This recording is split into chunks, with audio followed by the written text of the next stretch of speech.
बोलिए राधे कृष्ण भगवान की जय।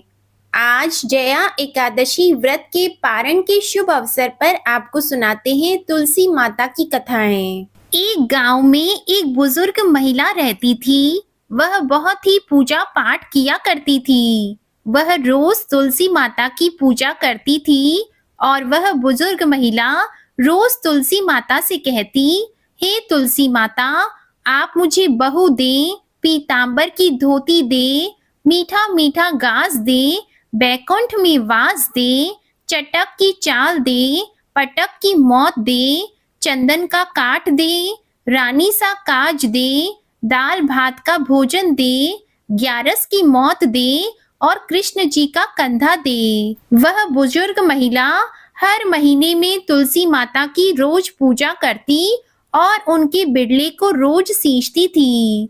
तुलसी माता बुजुर्ग महिला की बात को सुनकर धीरे धीरे सूखने लगी।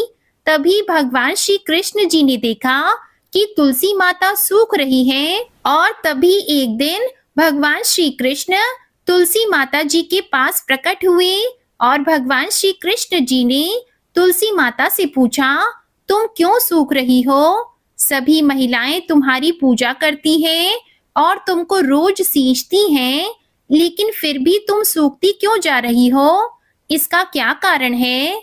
जिसके बाद तुलसी माता ने भगवान श्री कृष्ण जी से कहा कि हे प्रभु, एक बुजुर्ग महिला मेरे पास रोज आती है और रोज एक ही बात कहती है, हे तुलसी माता, सत की दाता, मैं तेरा बिड़ला सींचती हूँ, आप मुझे बहू दे, पीतांबर की धोती दे, मीठा मीठा घास दे, बैकुंठ में वास दे, चटक की चाल दे, पटक की मौत दे, चंदन का काट दे, रानी सा राज दे, दाल भात का भोजन दे, ग्यारस की मौत दे और कृष्ण जी का कंधा दे।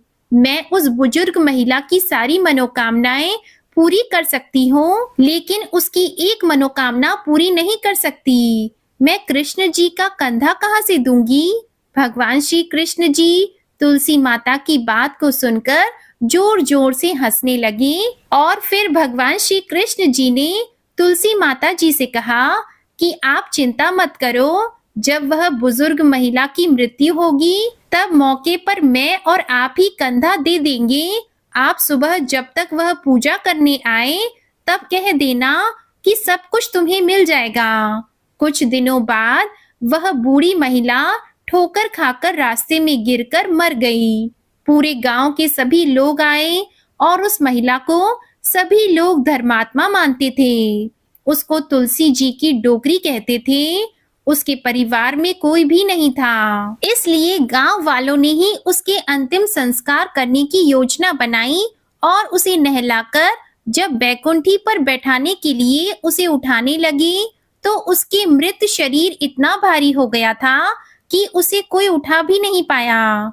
यह सब देखकर वहां के सभी लोग तरह तरह की बातें करने लगे और कहने लगे कि ये इतना पूजा पाठ करती थी, हर समय माला फेरती थी, इसलिए यह इतनी भारी हो गई है। वहीं पूरे गांव में यह चर्चा होने लगी कि डोकरी माई कोई भक्ति नहीं करती थी, यह छल कपट करती थी। हम जिसे धर्मात्मा समझते थे वह पापी है जो कि किसी से भी नहीं उठ पा रही। यह इसके कर्मों की सजा है। इधर भगवान ने सोचा कि मेरे भक्तों की निंदा हो रही है, इसलिए भगवान ने बूढ़े ब्राह्मण का वेश धारण करके वहां पर आए और वहां पर इकट्ठा हुए लोगों से पूछने लगे कि यहाँ पर इतनी भीड़ क्यों लगी है। तब सभी लोग कहने लगे कि यह डोकरी माई मर गई है और पाप इतना था कि जिससे यह उठ भी नहीं पा रही। सब उठा उठा कर थक गए। तब ब्राह्मण ने कहा कि मुझे एक बार डोकरी के कानों में कुछ कहने दो, फिर वह देखो कैसे उठती है। तो सभी लोगों ने कहा कि आप भी प्रयास करके देख लो। तब भगवान ने उस बूढ़ी महिला के कानों में कहा कि हे डोकरी माई, देखो मैं आ गया। और जो डोकरी पूजा करते समय शब्द कहती थी वह शब्द उसके कानों में कहने लगे, तू बिड़ला सींच तेरा, मैं करूं निस्तारा मेरा, डोकरी माई बहू ले, बेटी ले, पोता ले, लड्डू ले, पीतांबर की धोती ले, गहना ले, घी का घड़ा ले, मीठा मीठा खीर और पूड़ी ले, दाल भात का भोजन ले, धन दौलत ले, बेटा पोता को काम ले, तुलसी को पत्ता ले, मुंह में गंगा जल ले, 11 को दिन ले, चंदन को दाग ले, श्री कृष्ण जी का कंधा ले। इतना सुनते ही डोकरी माई हल्की हो गई। भगवान श्री कृष्ण ने कहा, आओ और उसको उठाओ। भगवान ने हाथ लगाया और डोकरी उठ गई। सबको बड़ा ही आश्चर्य हुआ। उसे खूब धूमधाम से ले जाया गया। भगवान उसे अपने कंधे पर ले गए। पूरे गांव में इसकी चर्चा होने लगी, जिससे उसको मुक्ति मिल गई और वह बैकुंठ में चली गई। सभी लोग देखते रह गए। सभी लोगों ने देखा कि शमशान घाट तक तो ब्राह्मण साथ ही आया था, लेकिन अब वह दिखाई नहीं दे रहा है। इस पर लोगों को समझ में आ गया कि वह कोई और नहीं, स्वयं भगवान बूढ़े ब्राह्मण के रूप में आए थे। बोलिए श्री राधा कृष्ण भगवान की जय। बोलिए श्री तुलसी शालिग्राम जी की जय। अब तुलसी माता की दूसरी कथा को सुनते हैं। एक कुटुंब में ननद तथा भाभी साथ रहती थी। ननद का विवाह अभी तक नहीं हुआ था। वह तुलसी के पौधे की बहुत सेवा किया करती थी, लेकिन उसकी भाभी को यह सब बिल्कुल भी पसंद नहीं था। जब कभी उसकी भाभी को अत्यधिक क्रोध आता, तब वह उसे ताना देते हुए कहती कि जब तुम्हारा विवाह होगा तो मैं तुलसी ही बारातियों को खाने को दूंगी और तुम्हारे दहेज में भी तुलसी ही दूंगी। कुछ समय बीत जाने के बाद ननद का विवाह पक्का हुआ। विवाह के दिन भाभी ने अपनी कथनी के अनुसार बारातियों के सामने तुलसी का गमला फोड़ दिया और खाने के लिए कहा। तुलसी की कृपा से वह फूटा हुआ गमला अनेकों स्वादिष्ट पकवानों में बदल गया। भाभी ने गहनों के नाम पर तुलसी की मंजरी से बने गहने उसे पहना दिए। वह भी सुंदर सोने जवाहरात में बदल गए। भाभी ने वस्त्रों के स्थान पर तुलसी का जनेऊ रख दिया। वह रेशमी तथा सुंदर वस्त्रों में बदल गया। ननद की ससुराल में उसके दहेज की बहुत ज्यादा प्रशंसा की गई। यह बात भाभी के कानों तक भी पहुंची। उसे बड़ा ही आश्चर्य हुआ। उसे अब तुलसी माता की पूजा का महत्व समझ में आ गया। भाभी की एक लड़की थी। वह अपनी लड़की से कहने लगी कि तुम भी भुआ की तरह तुलसी की सेवा किया करो, तुम्हें भी भुआ की तरह फल मिलेगा। वह जबरदस्ती अपनी बेटी से सेवा करने को कहती, लेकिन लड़की का मन तुलसी सेवा में नहीं लगता था।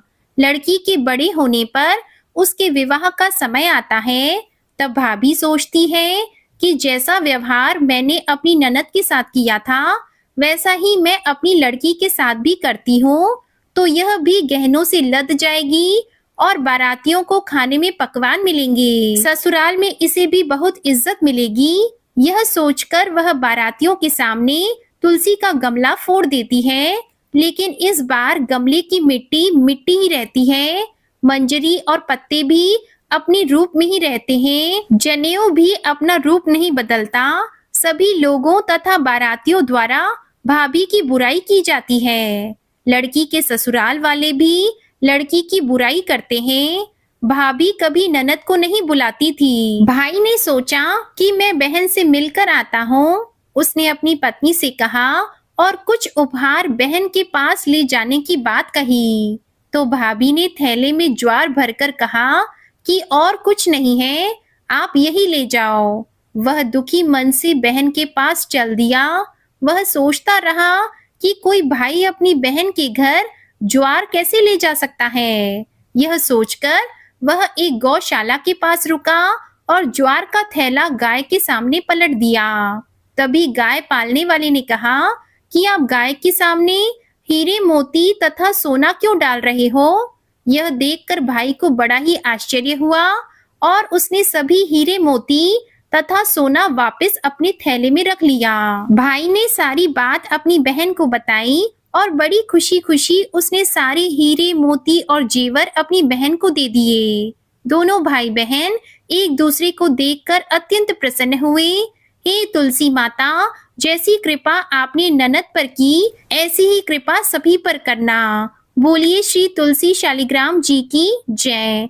बोलिए श्री लक्ष्मी नारायण भगवान की जय। आपको ये कथाएं पसंद आए तो इस वीडियो को लाइक करके चैनल को जरूर सब्सक्राइब कीजिएगा और बेल आइकन भी प्रेस कीजिएगा। साथ ही कमेंट में राधे कृष्ण भगवान की जय भी लिखिएगा।